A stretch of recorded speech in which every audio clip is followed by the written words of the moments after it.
যদি তোমাদের হিংসার আগুনে জ্বলে পড়ে হয়ে যায়, যদি তোমাদের আক্রোশ ঝরে চুরমার হয়ে যায়, যদি তোমাদের পথের কাটা মনে করো আমাদের, ষড়যন্ত্রের জাল বুনে নাও প্রস্তুতি যুদ্ধে, যদি আমাদের ফাঁদে আটকাতে খোঁজো নানান উপায়, যদি আমাদের ফাঁদে আটকাতে খোঁজো নানান উপায়, সোজা পথে হেরে বাঁকা পথে নাও চাতুরীর আশ্রয়, যদি পৃথিবীর প্রতিটি কণায় গড়ে তোলো কারাগার, যদি আমাদের সদরসদের বন্ধকার দ্বার, যদি বুলেটের আঘাতে বসতি কেঁপে ওঠে থরথর, তবু স্লোগানে একটাই ধ্বনি তুলব বারে বারে, নারায়ে তাকবীর,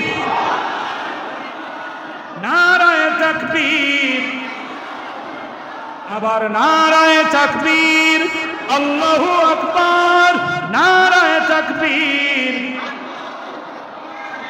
গুম হয়ে গেছে ভাই, তবু পথ চেয়ে থাকি বসে, শহীদ আবরার হয়ে। সে যদি ফিরে আসে পিতা মাতা হারিয়ে, অবুঝ শিশুকে দেখয় বিচার করো ওগো প্রভু, আমি নালিশ দিয়ে যাই। গুম হয়ে গেছে ভাই, তবু পথ চেয়ে থাকি বসে, শহীদ আবরার হয়ে। সে যদি ফিরে আসে পিতা মাতা হারিয়ে, অবুঝ শিশুকে দেখয় বিচার করো ওগো প্রভু, আমি নালিশ দিয়ে যাই। নর পিশাচ সীমারের দল জানো না এই খবর, আমরা তো সেই উত্তর সরি বেলাল সুমায়ার। মুমিনের কাছে ইমানের চেয়ে দামি নেই কিছু আর, শত আঘাতেও তাকবীর ধ্বনি তুলব যে আবার, নারায়ে তাকবীর, নারায়ে তাকবীর, আবার নারায়ে তাকবীর, আল্লাহু আকবার, নারায়ে তাকবীর।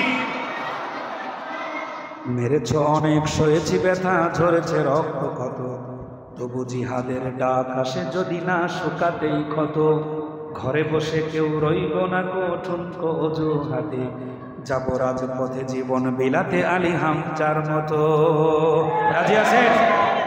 যদি ইসলামী আন্দোলন বাংলাদেশ জামাত ইসলামী ডাক দেয়, আসো তৌহিদি জনতা, আল্লাহর কোরআনকে সংবিধান পর্যন্ত নিয়ে যাওয়ার জন্য তোমাদের জানকে আরেকবার কোরবান করার জন্য প্রস্তুত থাকতে হবে।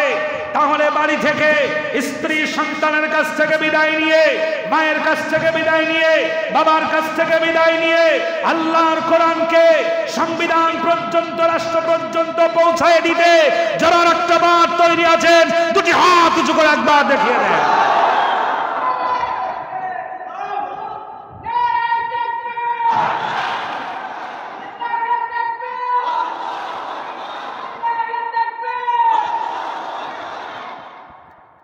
মেরেছ অনেক, সয়েছি ব্যথা, ঝরেছে রক্ত কত, তবু জিহাদের ডাক আসে যদি না শুকাতেই ক্ষত।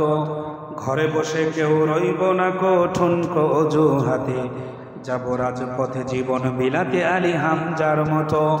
মুসলমানের প্রতিটি ঘরে জেগে আছে তিতুমির, প্রয়োজনে ফের বাঁশের কেল্লা গড়বে নবীন বীর। ঠিক আছে? ভুলে যাব দল কে কোন পথের, একজনই রাহবার, একটাই সেই স্লোগান হবে আল্লাহু আকবার, নারায়ে তাকবীর, নারায়ে তাকবীর। আল্লাহ যেন কবুল করেন, জোরে বলেন আমিন।